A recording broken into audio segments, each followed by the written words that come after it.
जय हिंद एवरीवन। स्वागत है आप सभी का आपके अपने यूट्यूब चैनल जी के जी एस के भंडारा पर। साथियों, आज के इस वीडियो में आरपीएफ कांस्टेबल और आरपीएफ एसआई में पूछे जाने वाले जी के जी एस के 50 अति महत्वपूर्ण प्रश्नों का ये प्रैक्टिस सेट आपको कराने वाला हूँ। और ये प्रैक्टिस सेट आपके एग्जाम के लिए रामबाण होने वाला हो। जितने भी साथी इस प्रैक्टिस सेट को पूरा करेंगे, मैं गारंटी के साथ करूँ कि आज के प्रैक्टिस सेट को आपके एग्जाम में एक प्रश्न है वो 100% मिलने वाला है। आप इस बात को लिख करके ले लीजिएगा। अगर आपको ये प्रैक्टिस सेट पसंद आए तो वीडियो को लाइक, कमेंट और चैनल को अभी तक आप लोगों ने सब्सक्राइब नहीं कर रखा होगा तो चैनल को आप लोग जरूर सब्सक्राइब कर लेना। तो फिर चलिए शुरू करते हैं। तो पहला प्रश्न है कि पीपल वृक्ष सबसे अधिक कौन सी गैस छोड़ता है। तो कौन सी गैस छोड़ता है पीपल का वृक्ष? तो ये छोड़ता है ऑक्सीजन। ऑप्शन संख्या सी एकदम इसका राइट आंसर हो जाएगा। दूसरा प्रश्न है आपके सामने कि मानव रक्त का पीएच मान कितना होता है। तो कितना होता है? तो मानव रक्त का जो पीएच मान होता है वो होता है 7.4। तो जितने भी विद्यार्थी कमेंट बॉक्स में सी ऑप्शन दे रहे हैं दूसरे का, उन सब का ये राइट आंसर हो रहा है। और आप अभी तक कहाँ सो रहे हो? आप कमेंट बॉक्स में आंसर क्यों नहीं दे रहे हो? आंसर दीजिएगा जल्दी जल्दी। प्रश्न संख्या तीसरा है आपके सामने कि प्रथम एशियाई खेल में भारत को कौन सा स्थान मिला था। तो कौन सा स्थान मिला? तो भारत को जो स्थान मिला था वो मिला था दूसरा। 3 का आंसर ऑप्शन संख्या बी एकदम इसका राइट आंसर हो जाएगा।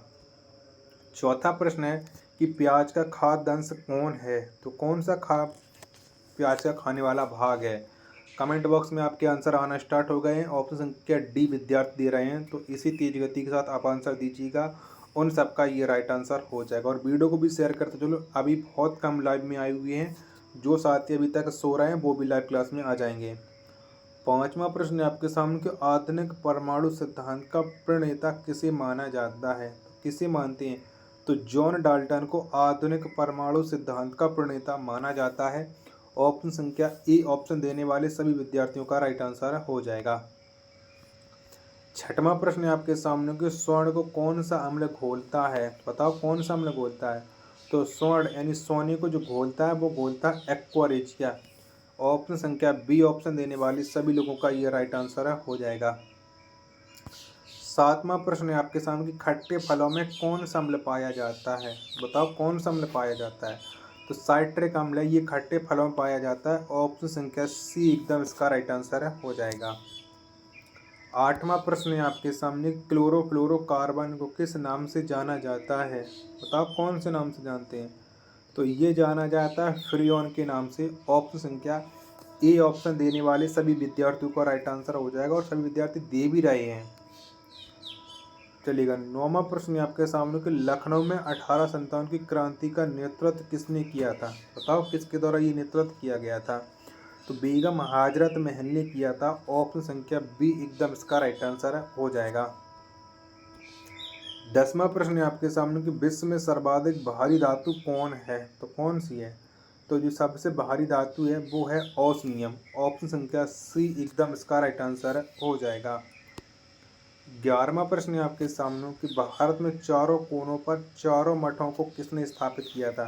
तो किसके द्वारा ये स्थापना की गई थी? 11वां का आंसर आपको बताना है। तो ये जो स्थापना की थी वो की थी शंकराचार्य ने। तो डी ऑप्शन जितने विद्यार्थी दे रहे हैं कमेंट बॉक्स में, उन सब का ये राइट आंसर हो जाएगा। और साथियों, अभी तक आप लोगों ने लाइक नहीं किया तो लाइक की संख्या बहुत कम है, लाइक बढ़ाइएगा तेज गति के साथ। ठीक है, ऐसे काम नहीं चलेगा। आप बहुत कंजूसी कर रहे हो, कंजूसी मत कीजिएगा। जब मैं आपके लिए कंजूसी नहीं कर सकता हूँ तो आप क्यों कर रहे हो? ठीक है, तो थोड़ा हौसला बढ़ाइएगा हमारा भी और अपना भी। 12वां प्रश्न है आपके सामने कि सिंधु घाटी सभ्यता के लोगों को किस योजना में विशेषता हासिल थी। तो किस में थी? तो ये थी नगर योजना में। ऑप्शन संख्या बी देने वाले सभी विद्यार्थियों का ये राइट आंसर हो जाएगा। प्रश्न संख्या 13 है आपके सामने कि हिंदुस्तान रिपब्लिक आर्मी के प्रमुख थे। तो कौन थे? 2 ऑप्शन अभी देख लीजिए। देखो 2 ऑप्शन मैं आपको और दिखा रहा हूँ। तो बाकी के 2 ऑप्शन ये रहे आपकी स्क्रीन पर। 13 का राइट आंसर क्या हो जाएगा ये आप लोगों को कमेंट बॉक्स में बताना है। तो चंद्रशेखर आजाद देश के प्रमुख है। ऑप्शन संख्या सी देने वाले सभी विद्यार्थियों का राइट आंसर हो जाएगा। 14वां प्रश्न है आपके सामने कि सिखों के अंतिम गुरु कौन थे। तो कौन थे? तो ये थे गुरु गोविंद सिंह सिखों के अंतिम गुरु। ऑप्शन संख्या डी एकदम इसका राइट आंसर हो जाएगा। प्रश्न संख्या 15 है आपके सामने कि शहनामा किसने लिखी है। तो शहनामा ये पुस्तक को किसके द्वारा लिखा गया है। तो इसे लिखा है फिरदौसी ने। ऑप्शन संख्या ए एकदम इसका राइट आंसर हो जाएगा। 16वां प्रश्न है आपके सामने कि संविधान सबसे तेज किस में संचलन करती है।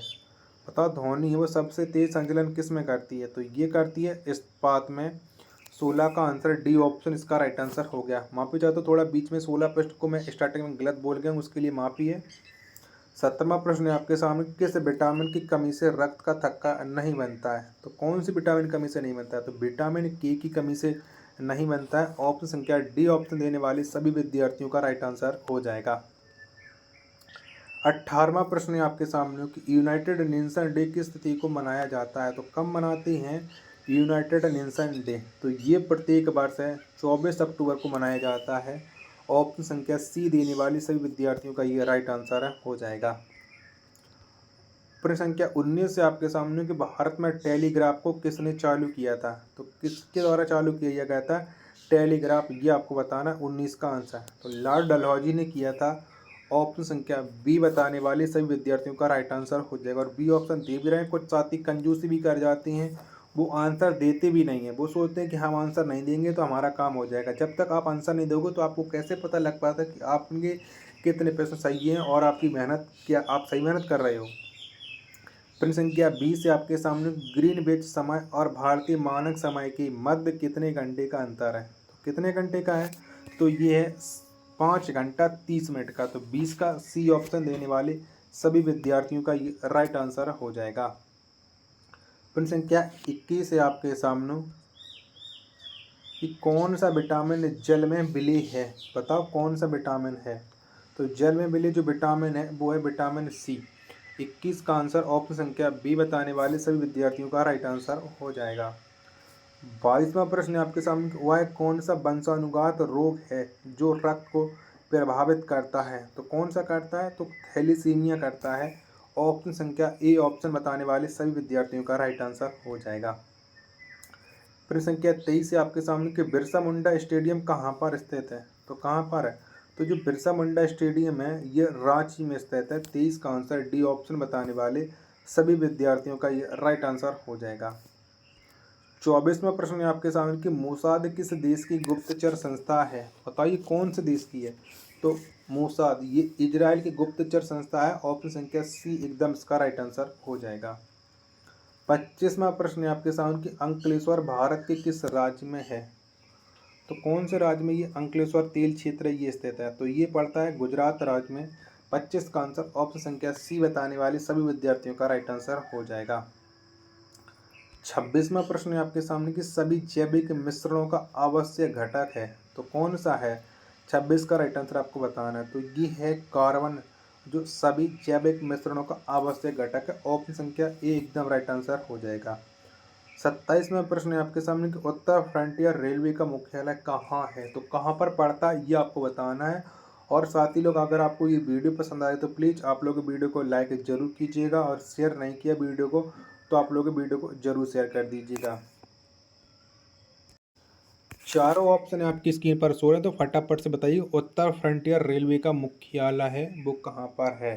फटाफट से बताओ। और जिसने भी अभी तक देखो वीडियो को लाइक नहीं किया तो आप लोग लाइक जरूर कर देना और चैनल सब्सक्राइब करना बहुत ही ज़्यादा ज़रूरी है। क्योंकि जब तक आप चैनल सब्सक्राइब नहीं करोगे और वीडियो का नोटिफिकेशन आपके पास नहीं पहुँचेगा तो आप इस साइट को कैसे लगाओगे। तो उत्तर फ्रंटियर रेलवे का जो मुख्यालय है वो गुवाहाटी में है।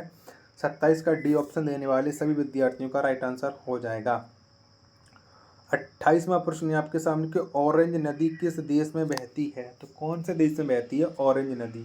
तो ये बहती है दक्षिण अफ्रीका में। 28 का आंसर ऑप्शन संख्या बी बताने वाले सभी विद्यार्थियों का राइट आंसर हो जाएगा। प्रश्न संख्या 29 से आपके सामने कि लाल रक्त कोशिकाएं किस में नष्ट होती हैं। बताओ किस में होती हैं। तो जो लाल रक्त कोशिकाएं हैं ये पीलिया में नष्ट होती हैं।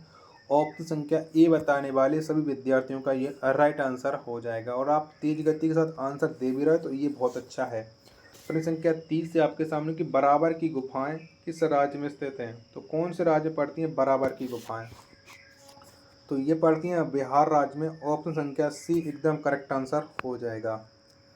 31वां प्रश्न है आपके सामने कि पुस्तक मैन काम्फ के लेखक कौन है? तो कौन है इसके लेखक? तो इसके जो लेखक हैं वो हैं एडोल्फ हिटलर। 31 का आंसर ऑप्शन संख्या बी बताने वाले सभी विद्यार्थियों का राइट आंसर हो जाएगा। 32वां प्रश्न है आपके सामने कि मौलिक अधिकार का संबंध संविधान के किस भाग से है? तो कौन से भाग में मौलिक अधिकार है? तो मौलिक अधिकार ये भाग 3 में है।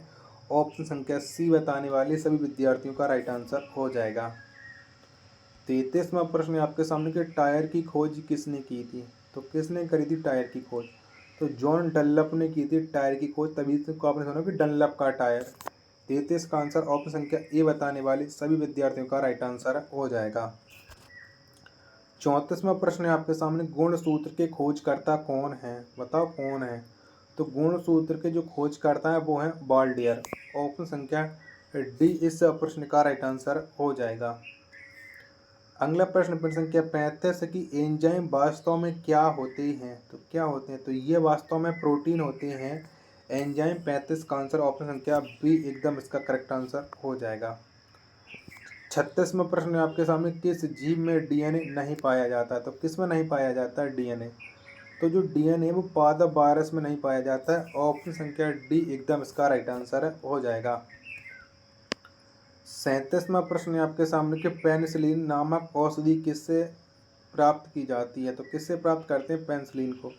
तो ये कवक से प्राप्त की जाती है। ऑप्शन संख्या सी एकदम इसका राइट आंसर हो जाएगा।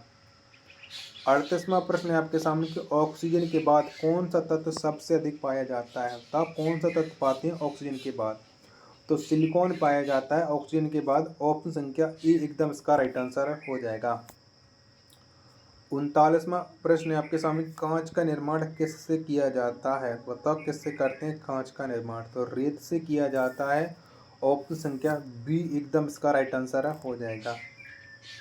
40वां प्रश्न है आपके सामने कि आधुनिक आवर्त नियम का प्रतिपादन किसने किया था? तो किसने किया था?